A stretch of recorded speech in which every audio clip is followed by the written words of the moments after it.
Bienvenue dans le didacticiel Spark Angels. Cette vidéo est là pour vous montrer comment utiliser le service. Angelo à l'appareil. C'est moi, c'est Pierre. Dis Angelo, comment on fait pour changer le fond d'écran de l'ordinateur? Ah ça c'est un panneau des préférences système et j'y comprends rien du tout, tu voudrais pas venir me montrer? Non, j'ai mieux à te proposer en fait. Lance Spark Angel, je vais pouvoir te montrer sans me déplacer. Mais tu as un PC et j'ai un Mac, t'es sûr que ça fonctionne? Bien sûr. Allez, vas-y, je le lance de mon côté, je t'attends. Au lancement de Spark Angels, Angelo et Pierre arrivent tous deux sur la même fenêtre. Angelo, l'accompagnateur, clique sur « J'accompagne ». Pierre, qui a besoin d'assistance, clique sur « Je suis accompagné ». Dans le doute, le bouton point d'interrogation est là pour leur rappeler quoi faire. La fenêtre de l'accompagné comporte plusieurs paramètres. Un mini-menu déroulant pour choisir le type de partage et un bouton pour enregistrer la session. Par défaut, c'est « Je partage mon écran » qui est sélectionné. Si, en plus de se faire guider, Pierre désire qu'Angelo pilote directement son ordinateur, il peut choisir le mode « Je partage mon ordinateur ». Quel que soit le choix qu'il fait pour l'instant, il pourra le changer plus tard pendant la session. Enregistrer la session est une fonctionnalité qui va déclencher, à chaque clic de l'accompagnateur, une capture d'écran, c'est-à-dire une image de l'écran au moment du clic.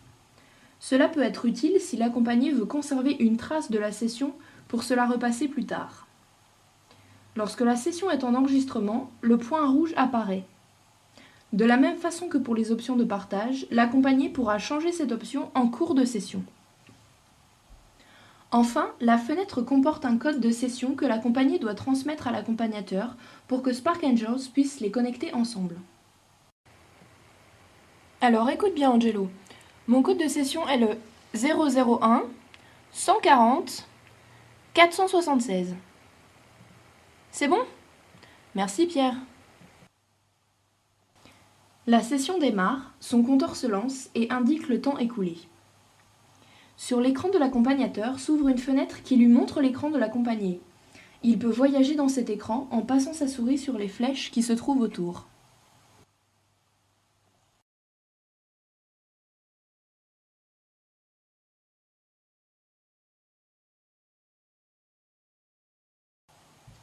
Pour montrer à l'accompagné comment faire, il peut cliquer sur son écran.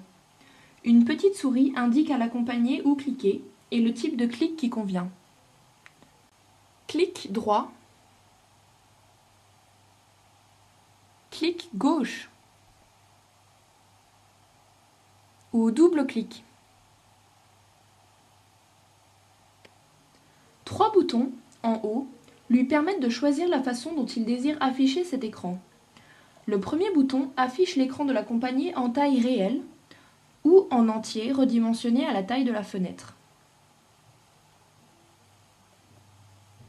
À l'aide du deuxième bouton, il peut choisir de visualiser l'écran de l'accompagné en plein écran ou seulement dans une fenêtre.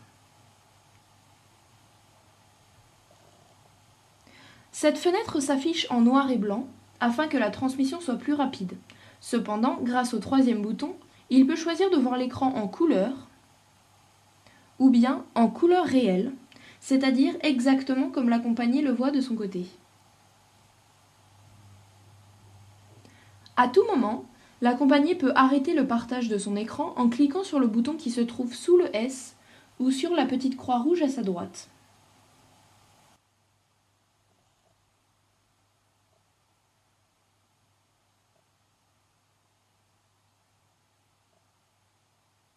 Alors Pierre, tu vas faire un clic droit sur ton bureau, ou plutôt CTRL-clic comme tu es sur Mac.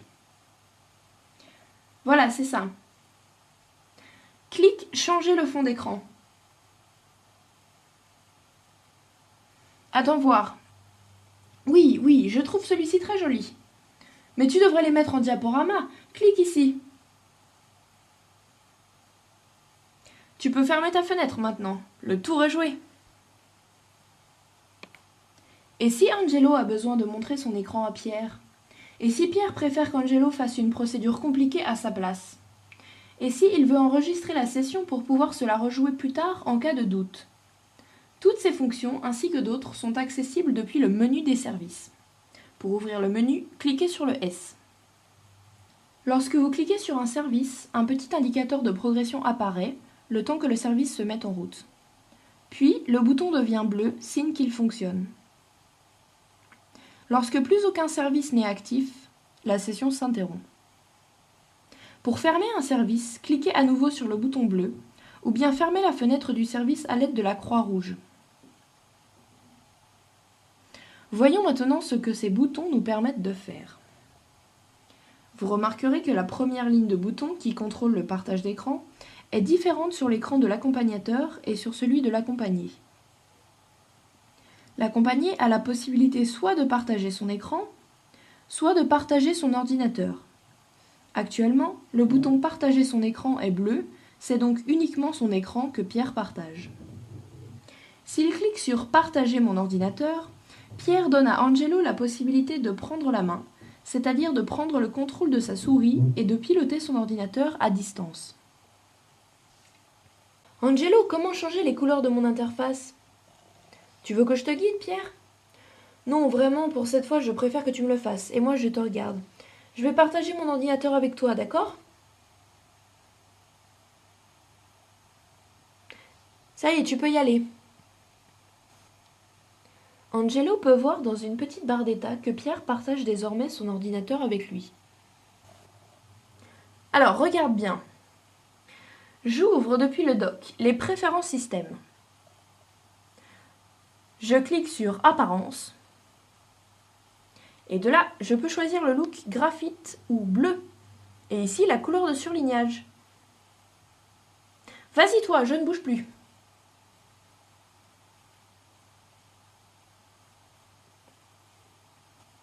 Bien entendu, l'accompagnateur n'est pas le seul maître à bord si l'accompagné partage son ordinateur avec lui. Il a toujours le contrôle de sa souris, bien que partagé.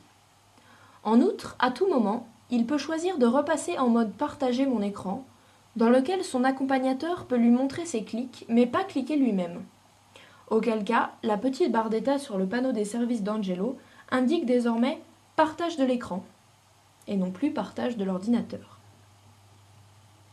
Le troisième bouton permet à l'accompagné de suspendre le partage de son écran.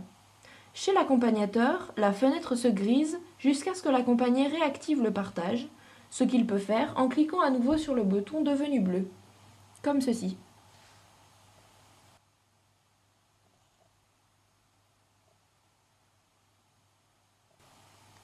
Du côté de l'accompagnateur, les boutons ne sont pas les mêmes. Le bouton « Partager mon ordinateur » par exemple n'existe pas. L'accompagnateur ne peut pas prendre le contrôle de l'ordinateur de l'accompagné sans y avoir été invité.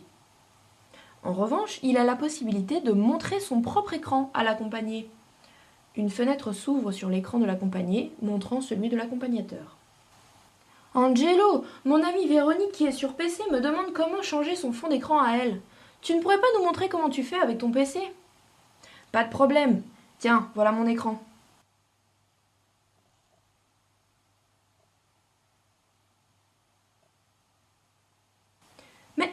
Je ne vois pas ton fond d'écran, il est tout noir. C'est normal, Pierre. Pour que la connexion soit rapide, mon fond d'écran n'est pas partagé. Mais pas de panique, je peux changer cette option. Pour les utilisateurs Windows, par défaut, le fond d'écran n'est pas affiché. Il est possible de changer cette option en allant dans le tableau de bord. Celui-ci est accessible par ce bouton.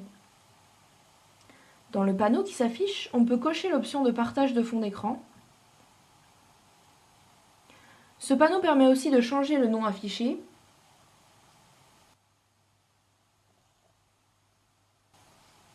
de choisir la langue de l'application,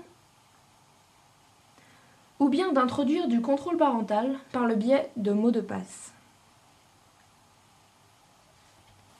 Alors ça y est, tu le vois mon fond d'écran ? Oui, très joli d'ailleurs. Alors, écoute Pierre, pour le problème de Véronique, tu vas voir, c'est presque la même chose que sur Mac. Je fais un clic droit sur mon bureau et je choisis personnaliser, puis arrière-plan du bureau. Et voilà. Lequel tu préfères ? L'accompagnateur peut interrompre le partage de son écran en cliquant à nouveau sur le bouton, qui redevient vert. Le troisième bouton, ici, arrête le partage. L'écran de la compagnie disparaît. Seule la compagnie peut le relancer.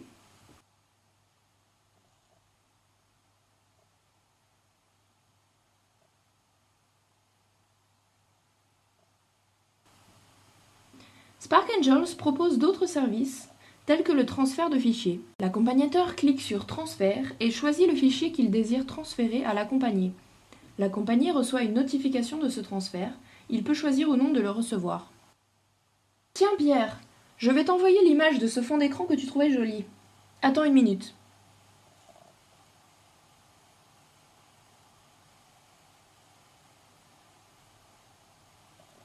Voilà, tu devrais le recevoir. Si tu n'en veux pas, tu peux toujours cliquer sur Annuler. Je vais le prendre. Où est-ce que je peux bien l'enregistrer? Mets-le sur le bureau, comme ça. Merci Angelo. Chat est le nom qu'on donne aux communications écrites et instantanées entre deux ordinateurs. Le bouton Chat ouvre un panneau où il est possible de communiquer par écrit entre accompagnateurs et accompagnés. L'accompagnateur peut écrire dans la zone en bas de la fenêtre et taper Entrée ou cliquer Envoyer texte pour le faire parvenir à l'accompagné.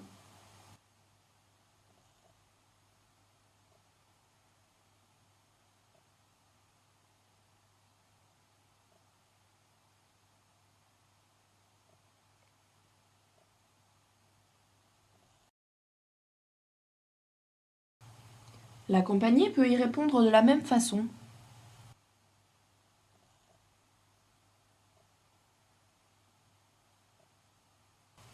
Il peut aussi démarrer un chat lui-même. En revanche, quand l'un des participants ferme la fenêtre, en recliquant le bouton bleu ou en cliquant la croix rouge, le chat se ferme pour tous.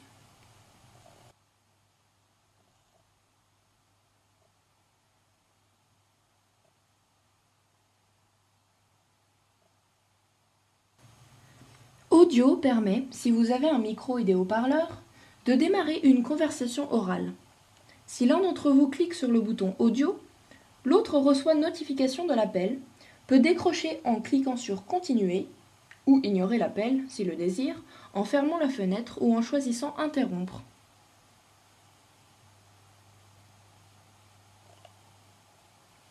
On peut régler le volume d'entrée du micro ou de sortie des haut-parleurs grâce au curseur correspondant. La fonction vidéo n'est pas disponible à ce jour. Elle permettra de démarrer des visioconférences son et vidéo entre accompagnateurs et accompagnés. Patience! Pour ouvrir le tableau de bord, cliquez sur Tableau de bord ici. Le tableau de bord contient des informations sur votre ordinateur et votre réseau, ainsi que des réglages avancés dont vous n'aurez pas forcément besoin en session. Un prochain didacticiel vous guidera dans l'utilisation du tableau de bord. On l'a vu, l'accompagnateur a également la possibilité d'enregistrer la session. S'il n'a pas choisi cette option au lancement de l'application, il peut encore la lancer en cours d'entraide depuis le menu des services en cliquant ici. L'enregistreur va prendre une photo de l'écran à chaque fois que l'accompagnateur va faire un clic. Ainsi, l'accompagné peut garder une trace des étapes de la session d'entraide et s'y référer à nouveau plus tard.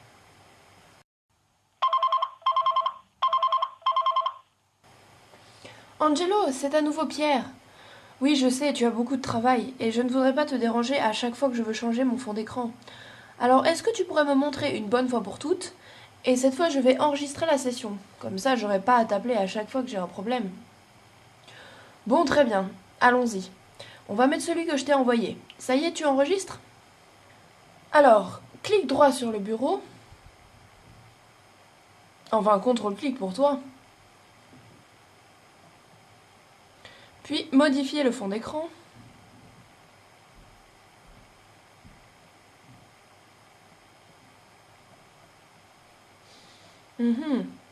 Choisir un dossier.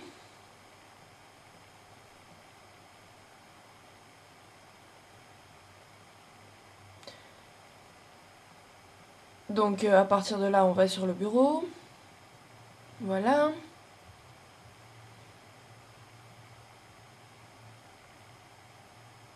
Fond d'écran.jpg, tu le vois, c'est celui-là. Tu cliques.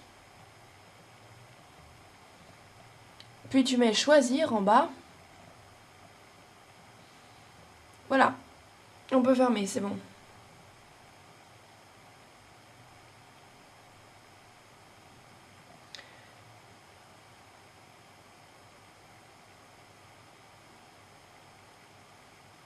Et ben voilà. Oh, merci mille fois, Angelo. Mais de rien, Pierre. Allez, bon, je vais te laisser cette fois. Bonne journée. Pierre doit arrêter le partage afin de pouvoir visualiser ses enregistrements. Le panneau des enregistrements s'ouvre automatiquement une fois la session fermée. On peut y voir l'enregistrement tout juste réalisé apparaître dans la liste. Pierre va donc cliquer sur « Éditer » afin de lui apporter quelques modifications. Alors, titre de l'enregistrement, changer le fond d'écran, voilà. Ensuite, un commentaire, merci Angelo. Voyons voir maintenant les images. Ah, parfait. Je vais mettre un commentaire par contre pour celle-ci. Je vais mettre que c'est CTRL-clic et pas seulement clic droit.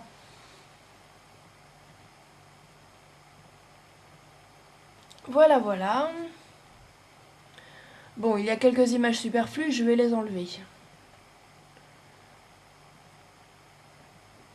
Mais... Ah mais non, zut, j'en ai enlevé une de trop. Bon, heureusement qu'on peut restaurer l'image. Voilà, je sauvegarde maintenant. À partir du moment où Pierre n'a pas cliqué sur le bouton rouge Interrompre, il peut encore récupérer toutes les images qu'il a pu supprimer en cliquant sur Annuler les modifications, et ce même s'il a sauvegardé. Par contre, lorsqu'après avoir sauvegardé, il quitte ce panneau, avec Interrompre, les images supprimées disparaissent pour de bon. Voilà, il peut désormais visualiser les enregistrements qui ont été réalisés en cliquant ici sur Visualiser. Voilà, nous arrivons à la fin de ce didacticiel et vous savez maintenant tout ce qu'il y a à savoir pour faire une session d'entraide numérique avec Spark Angels. Mais l'aventure ne s'arrête pas là. Retrouvez Angelo et Pierre dans d'autres vidéos qui vous guideront dans d'autres aspects de l'utilisation de Spark Angels. D'ici là, bonne entraide numérique. À bientôt.